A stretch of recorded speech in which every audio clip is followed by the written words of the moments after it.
Every 17 minutes, somewhere over the Atlantic, a European tourist quietly deletes the return flight confirmation from their phone before they have even unpacked their suitcase. Right now, in visa offices from Lisbon to Warsaw, ordinary people are filling out paperwork to turn a 2-week vacation into a permanent address, and almost none of them are telling their own families why. Keep watching before you judge. Hit like right now, follow along, and get ready because this story escalates fast, honestly. For decades, Europeans grew up believing America was a cautionary tale wrapped in a flag, a place their own newsrooms painted as one long horror film of sirens, shortages, and street corners you didn't walk down after dark. Then, something happened that no editor could fully control. Cheap flights, remote jobs, and an endless stream of viral travel clips cracked open the curtain, and millions of ordinary people from Manchester to Munich boarded planes expecting a nightmare and landed instead inside something that felt suspiciously like a rescue. Today, we're breaking down exactly why so many Europeans are quietly refusing to go home, and why some psychologists studying online travel forums have started giving the condition an actual clinical-sounding name. Have you ever built your entire understanding of a country from 20 years of nightly news, only to discover the moment you landed that almost none of it matched what was in front of you? Ask the tens of thousands of Europeans who step off long-haul flights every single month, expecting chaos, and instead find something closer to a movie set. The 11-hour flight across the Atlantic, for a growing number of them, stops being a holiday and starts feeling like an escape hatch out of a life that was quietly, invisibly, pre-programmed for them back home. The first crack in the illusion is almost always the same thing, and it is never the food. It is the silence.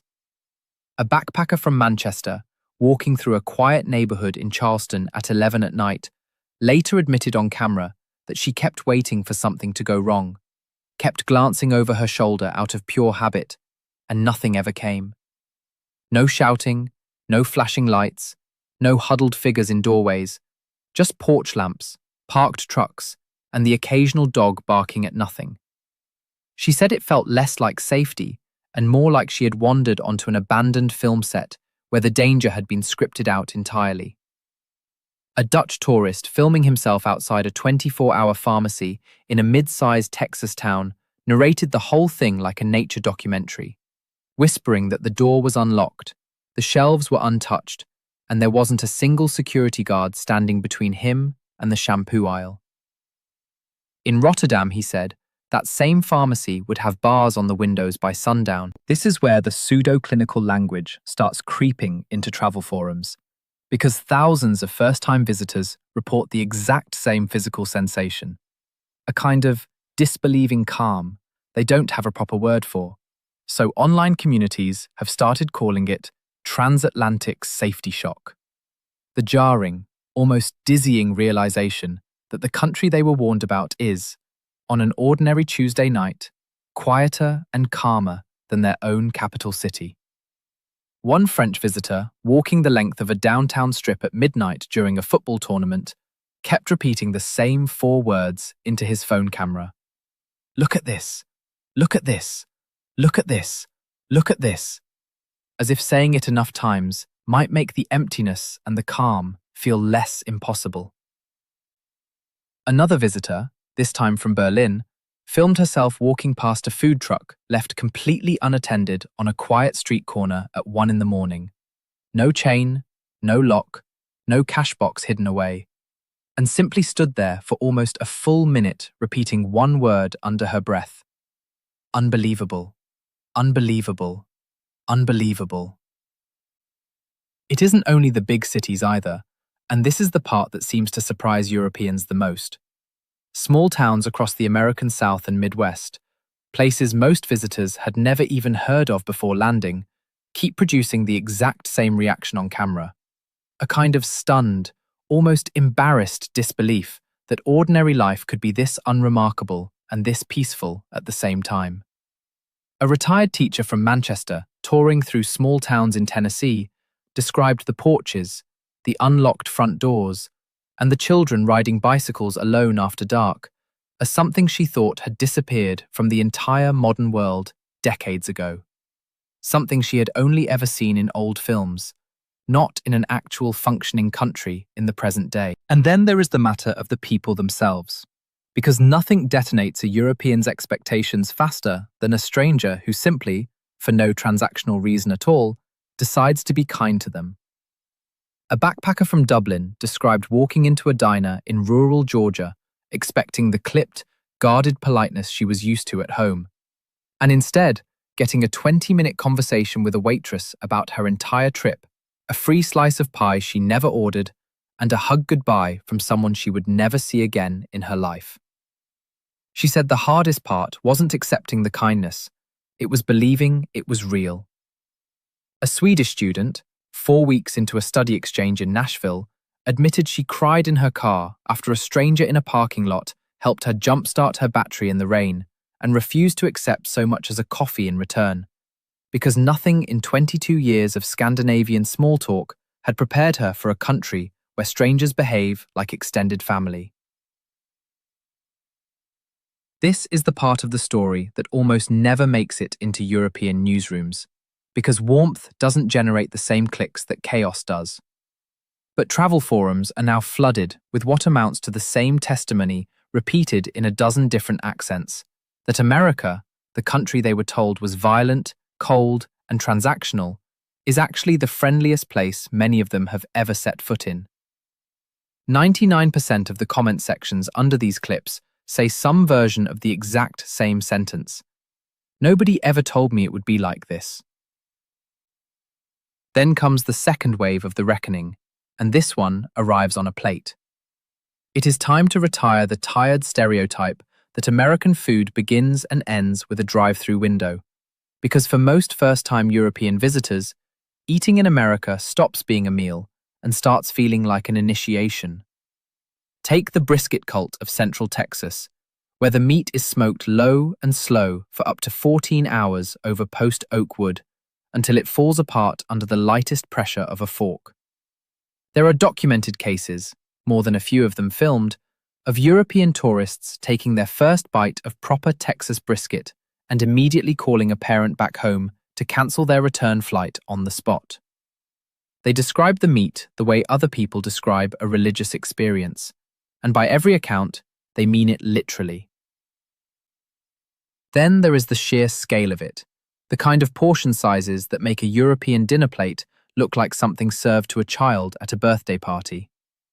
A visitor from Barcelona walked into a well-known cheesecake chain expecting a modest dessert, and instead was handed a slice the size of a dinner plate, thick enough that she genuinely didn't know where to start eating it. A British traveller tried ranch dressing for the first time expecting nothing and ended up buying 4 full bottles at the airport to smuggle home in his suitcase, describing it afterward as liquid gold he could no longer imagine living without. Fried chicken chains that barely register as remarkable to an American customer are treated by first-time European visitors like discovering a lost culinary civilization, and the biscuits, somehow salty, buttery, and impossibly soft all at once, have broken the composure of travelers who consider themselves completely impossible to impress. Waffle House at 3 a.m, greasy, loud, and gloriously unpretentious, has become an unofficial pilgrimage site for backpackers who describe it less as a restaurant and more as a genuine rite of passage. Even the street food gets swept into the frenzy, with Mexican food trucks parked outside gas stations producing reactions from Italian tourists that border on disbelief, several of them insisting on camera that the tacos were better than anything they'd eaten back home their entire lives. Ask yourself honestly, between a lifetime of beans on toast and one single plate of real Texas brisket, which one are you actually choosing? American food has, for a huge number of European visitors, quietly dismantled the last piece of cultural condescension they walked in with. The grocery store, of all places, has become an unlikely emotional battlefield in its own right. A traveler from Milan walked into a mid-sized American supermarket, expecting something roughly the size of the corner shop she grew up with, and instead found herself standing in front of an entire aisle, floor to ceiling, dedicated to nothing but breakfast cereal, 40 or 50 varieties deep. And she admitted on camera that she stood frozen for almost 5 minutes, simply trying to process the sheer volume of choice in front of her. A German couple, filming their first big shop in an American supercenter, described walking past an entire wall of peanut butter, then an entire wall of salsa, then an entire refrigerated section devoted purely to flavored creamers, and joked that their entire hometown supermarket back in Hamburg could probably fit inside the snack aisle alone. It isn't just the range either, it's the price. With a cart full of groceries that would have cost a small fortune back home, coming out at a fraction of the price at checkout. Something more than one visitor described as feeling like they were being handed a discount they hadn't earned. Then there's the customer service itself, a phrase that barely means anything back home compared to what Europeans encounter here. A Belgian tourist walked into a department store to return a jacket with no receipt, fully expecting to be laughed out of the building, and instead walked out 2 minutes later with a full refund and an apology for the inconvenience. An experience she described afterward as genuinely disorienting.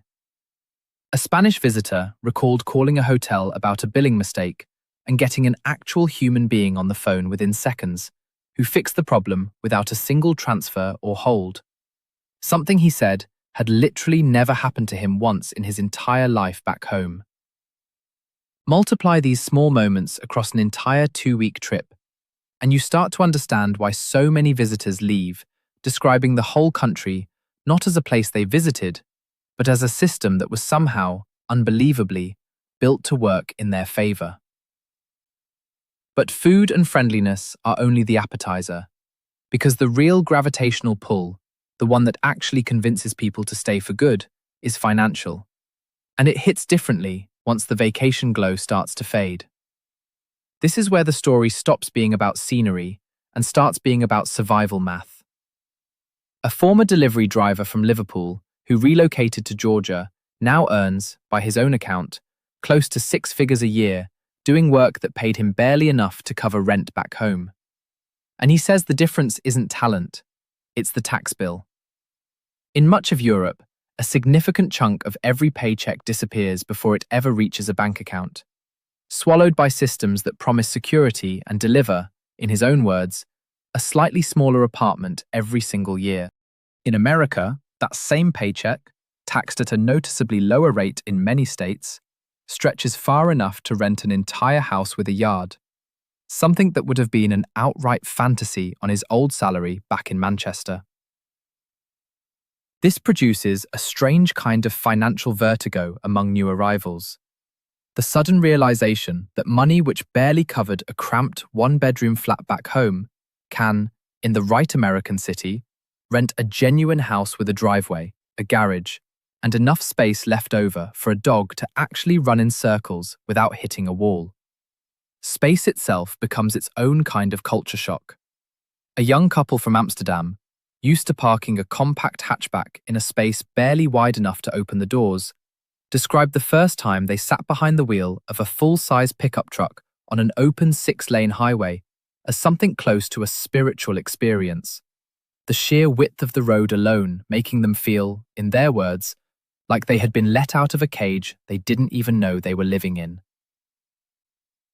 National parks add an entirely different flavor of overwhelm, with visitors standing at the edge of canyons and valleys so enormous that more than one tourist has admitted on camera to quietly tearing up, insisting nothing in their own countryside had prepared them for landscapes on that kind of scale. Add to all of that a culture that treats starting a business as something to be encouraged rather than heavily regulated into oblivion, where an entire online storefront can be built and launched in a single afternoon with almost no red tape standing in the way, and you start to understand why so many young Europeans stop treating their trip as a vacation and start treating it as a pilot episode for an entirely different life. Would you rather be financially comfortable in a country that takes 40% of your income before you've spent a single cent of it, or financially free in a country that lets you keep what you actually earned? That is the exact question thousands of Europeans are quietly answering with their feet, one work visa application at a time. Then there is simply the scale of everyday life, the kind of thing that never shows up in a brochure, but somehow ends up in half of these travel clips anyway. A young couple from Lisbon, renting their first American apartment for a month, described walking into a kitchen with a refrigerator so large it could have doubled as a wardrobe back home, and a washer and dryer set that didn't require a coin slot or a trip to a shared laundry room 3 floors down. A Portuguese father driving cross-country with his 2 kids described the sheer novelty of a highway with 3, sometimes 4 lanes running in each direction, wide enough that he said he could have comfortably parked his entire street back home across a single lane and still had room to spare. Weekend road trips, something that barely exists as a concept in countries where you can cross an entire nation in under 4 hours, become their own kind of revelation, with visitors describing the freedom of driving for 6 straight hours and still technically being in the same state as something between exhilarating and slightly terrifying. Sports culture adds its own layer of culture shock entirely. A group of Italian tourists who wandered into an American football tailgate, expecting a quiet parking lot, found instead an entire community grilling, singing, and welcoming total strangers into their circle hours before kickoff, treating game day less like an event and more like an extended family reunion that happened to include a stadium. One of them said he'd been to matches all over Europe and had never once been handed a free plate of food by a stranger in a parking lot before the game had even started. Weather adds its own quiet layer to all of this, something visitors rarely expect to matter until it suddenly does. A traveller from Edinburgh spending a winter month in Florida described walking outside in short sleeves in January for the first time in her life and standing there for a moment, just letting it register. The sheer novelty of a winter that didn't require 4 layers and a scarf before stepping out the front door.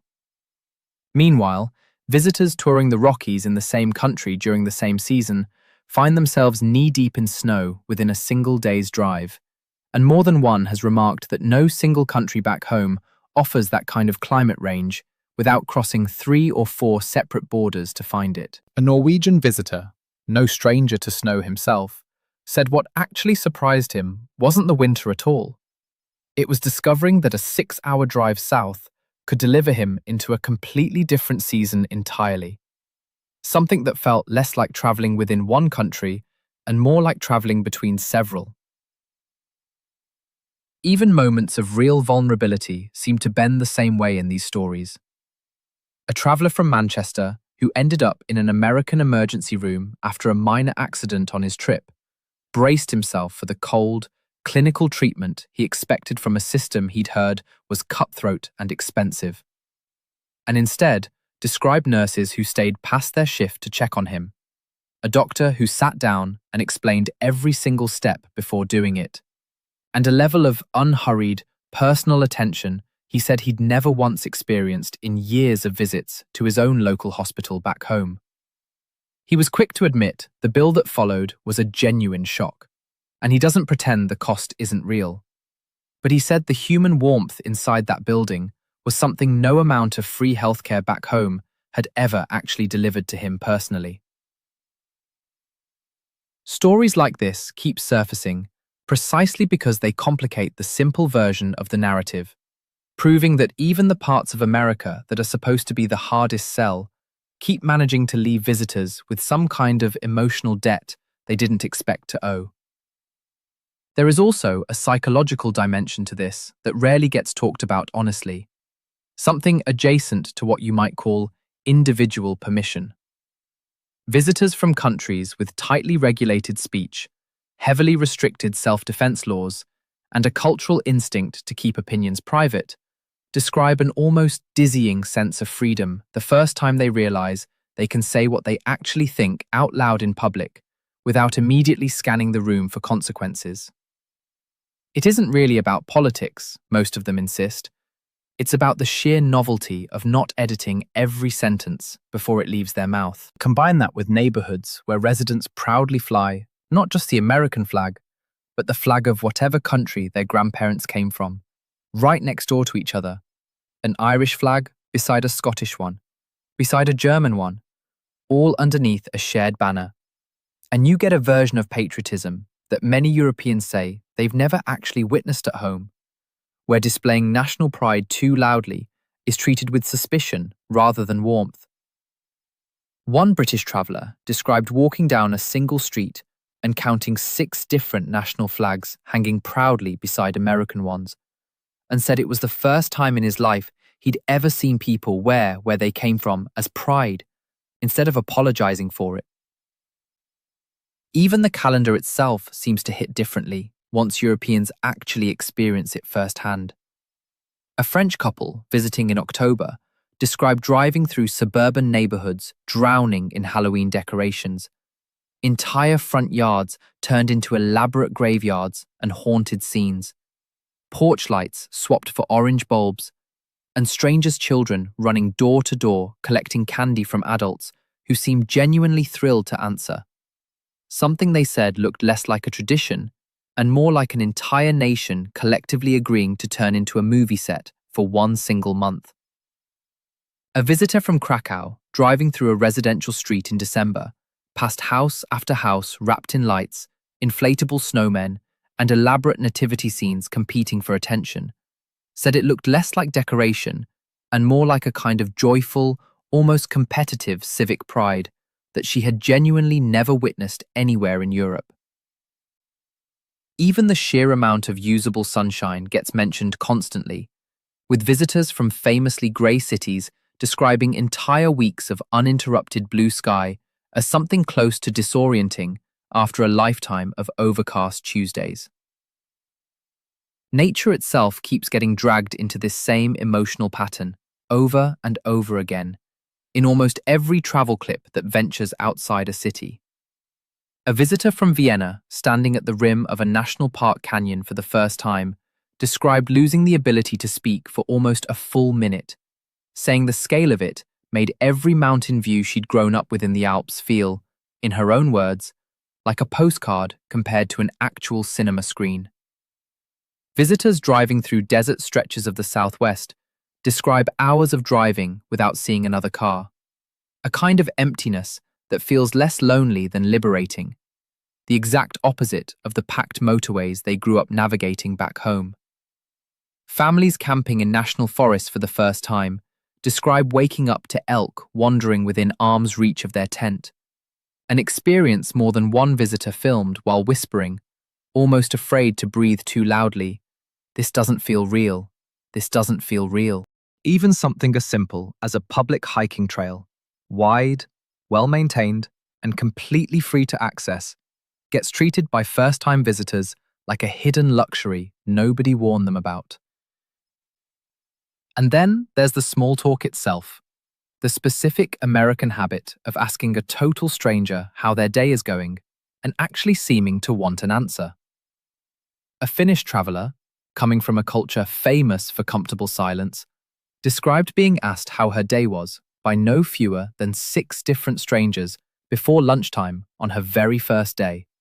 A barista, a cashier, a stranger in an elevator, a man walking his dog, and admitted that by day 3, she had started looking forward to it, the way some people look forward to their morning coffee.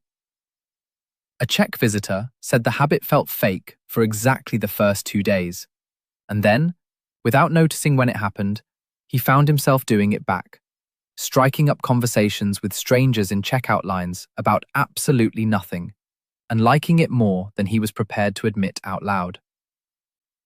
This is the part that keeps showing up in the comment sections underneath these videos too. Dozens of people saying some version of the same thing, that it took less than a week for a habit they used to mock as performative to become something they genuinely missed the second they left. The entrepreneurial current running underneath all of this keeps surfacing in interview after interview. A Polish visitor who spent 3 weeks shadowing a friend running a small landscaping business in Florida described being stunned at how quickly the man had gone from an idea scrawled on a napkin to an actual functioning company with a website, a logo, and paying customers, all within a single month. Something he said would have taken the better part of a year navigating paperwork and licensing back home. A Romanian software developer working remotely for an American company for the first time described client meetings where ideas were tested and greenlit within the same call, compared to the multi-week approval chains he'd grown used to at home, and said the pace alone made him feel like he'd been operating in slow motion his entire career without realizing it. And then, inevitably, the plane lands back in Europe, and this is exactly where the story turns from admiration into something closer to withdrawal. The moment the wheels touch down at Heathrow or Charles de Gaulle, a specific and now well-documented emotional crash sets in among returning travelers, something online communities have started calling post-American depression, a grey, deflated feeling that has nothing to do with jet lag and everything to do with grief. It shows up almost instantly. A returning traveller walks into a familiar coffee shop back home, tries to strike up the same easy small talk that felt completely normal for 3 weeks in Tennessee, and is met with a blank, faintly irritated stare from the barista, as though friendliness itself were a foreign, faintly suspicious import. Roads that once felt perfectly normal suddenly look narrow and cramped. Apartments that used to feel spacious enough now seem to be shrinking in real time. Public transportation that people used to take a strange kind of national pride in suddenly looks tired and overburdened by comparison. Returning travelers report craving things they never even liked before the trip. The smoky pull of real barbecue, the specific tang of ranch dressing, the sheer easy warmth of a stranger's small talk. Cravings so persistent that some describe it, without any irony at all, as a kind of full-blown addiction. A growing number admit that the very first thing they do after landing isn't unpack their suitcase, it's open their laptop and start pricing return flights, or quietly begin the much longer, much more complicated process of trying to move there for good. One returning traveller put it in raw, unfiltered terms in a video that has since been shared thousands of times, saying, "Honestly, I don't know how to explain it to my mum. Like I get home and everything is grey and small, and everyone's just kind of annoyed at everything. And I'm just sat there thinking about a waitress in Georgia who called me sweetheart and gave me free pie. And I know that sounds mad, but I've booked another flight already. I'm not even embarrassed about it anymore."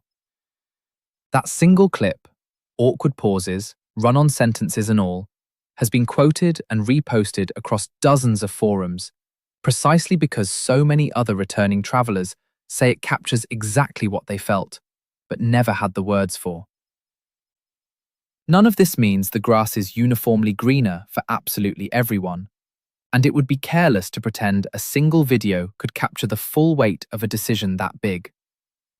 What it does mean, judging purely by the sheer volume of near-identical stories piling up across forums, comment sections, and travel channels, is that something is clearly shifting in how an entire generation of Europeans quietly measures a good life. One plate of brisket, one unlocked pharmacy door, and one stranger's unexpected kindness at a time. Whether that shift turns into a permanent migration, or simply a louder conversation about what people back home are willing to settle for, one thing seems certain. The people making that journey aren't going quiet about it anytime soon.